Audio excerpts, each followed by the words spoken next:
அனைவருக்கும் நம்ம இப்போ என்ன பார்க்க போகிறோம்னா, பவளப்பாறை எப்படி இருக்கும் அப்படின்னு சொல்கிறது தான் பார்க்க போகிறோம். பாருங்க, பவளப்பாறைன்னு சொல்கிறது எந்த காற்றுனாலும் சரி, மழைனாலும் சரி, நீரோட்டம் வந்தாலும் அப்படியே அசையாமல் இருக்கிறதுக்கு பேர் தான் பவளப்பாறை. ஆமாம், இது எங்கே இருக்குதுன்னா நம்ம மூக்கூர் ஆர்ப்பாரில் இருக்குது.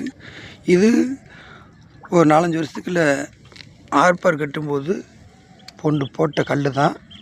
அப்படியே இது அசையாமல் இருக்குது.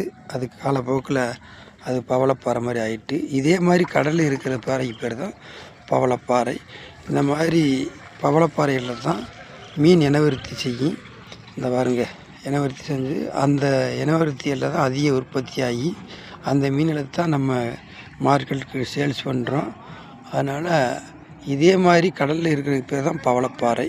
ஆமாம், இப்படி தான் பவளப்பாறை இருக்கும். பாருங்கள், இந்த குழி குழியாக இருக்கா, அந்த மாதிரி குழி குழியாக இருக்கிற இடத்துல வந்து தான் இந்த மீன்கள் தங்கி வாழும். அதில் தான்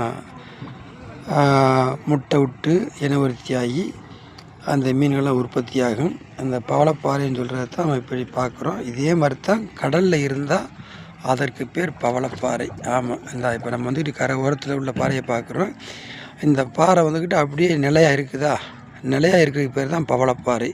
நிலையாக இருந்தபடியும் அதில் பாசு பிடிக்கும், கொட்லஸ் பிடிக்கும். இந்த பாசி கொட்லஸ்லாம் அந்த இருக்கு பாருங்க, இந்த பாசி கொட்லஸ்ஸு இதெல்லாம் பிடிச்ச உடனே அது பேர் பவளப்பாறை. அதை சாப்பிட்றதுக்காகத்தான் மீன்கள் வந்து அதிலேயே தங்கி அதிலே இனவிருத்தி அதை பிடிச்சிருக்கு. அது பூரா பாசி கொட்லஸ்ஸு இதில் திங்கிறதுக்கு தான் மீன்கள் ஆசைப்படும்.